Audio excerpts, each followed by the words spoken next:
আসসালামু আলাইকুম। আশা করি আপনারা সবাই ভালো আছেন। আর আজকে আমি এসেছি নায়াগ্রা ফলসে আবারও। আর এই নায়াগ্রা ফলসটা হচ্ছে যখন নায়াগ্রা ফলসের লাইটিং উৎসব শুরু হবে অর্থাৎ ক্রিসমাসের আগে দিয়েই। তো তখনই আমি নায়াগ্রা ফলসে এসেছি। আর মোটামুটি আজকের টেম্পারেচার হচ্ছে উম -10 এর মতো আর ফিলস লাইক হচ্ছে -15 এর মতো।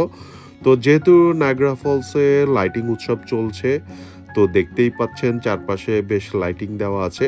বাট এই যে নায়াগ্রা ফলসের এই সৌন্দর্যটা আসলে আমি কখনো দেখিনি, তাই ভাবলাম যে আপনাদেরকেও এই নায়াগ্রা ফলসের সৌন্দর্যটা দেখাই।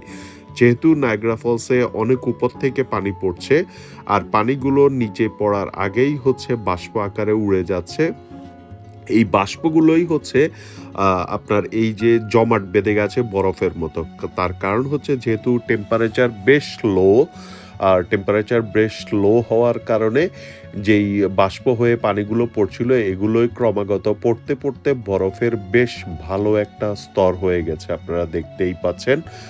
আর এইখানে হচ্ছে প্রতিনিয়ত লবণ ছেটানো হচ্ছে নায়াগ্রা ফলস কর্তৃপক্ষ দ্বারা, যেন মানুষ স্লিপ করে না পড়ে। আর দেখতেই পাচ্ছেন যে প্রচুর কর্মযজ্ঞ চলছে কিভাবে এই স্নোগুলো পরিষ্কার করে মানুষের চলাচলের জন্য এই জায়গাটা ক্লিয়ার রাখা যায়। দেখতেই পাচ্ছেন বৃষ্টির পানি এবং মিস্ট অর্থাৎ বাষ্পগুলো যেখানেই পড়ছে সেখানেই হচ্ছে জমে যাচ্ছে।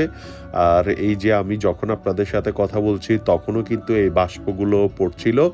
যদিও আমি একটি ওয়াটারপ্রুফ জ্যাকেট পরেছিলাম, বাট এই পানিগুলো পড়তে, পড়তে জ্যাকেটের উপরে আর যেহেতু টেম্পারেচার ঠান্ডা, বেশ ঠান্ডা অনুভূত হচ্ছিল।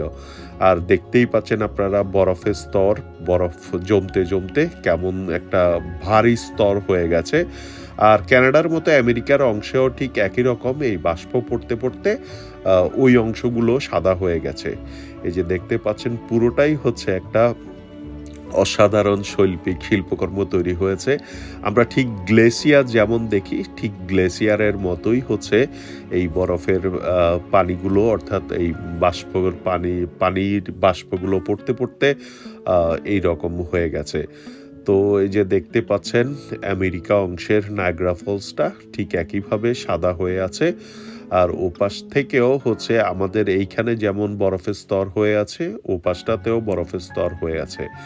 আর এই যে এম্বাসি সুইটস টাওয়ার হোটেলের পাশের যে অংশটা, এখানে গাছের উপরে পানি পড়তে, পড়তে বা মিস্টগুলো পড়তে, পড়তে গাছের উপরেও কিন্তু বরফের একটা ভালো লেয়ার তৈরি হয়েছে। আর এই যে দেখতে পাচ্ছেন ঘাস থেকে শুরু করে আশেপাশের যে এখানে ফুলের বাগান ছিল খুব সুন্দর, সেটাতেও হচ্ছে কিন্তু এই যে পানি পড়তে, পড়তে বরফ হয়ে গেছে। আর আমরা এখন যে টাওয়ার হোটেল ক্লক হোটেলটা আছে সেইটার ভেতর থেকে নায়াগ্রা ফলসের বাইরের সৌন্দর্যটা দেখার চেষ্টা করছিলাম। তো ভালো থাকবেন, দেখা হবে নেক্সট ভিডিওতে। সেই পর্যন্ত আল্লাহ হাফেজ।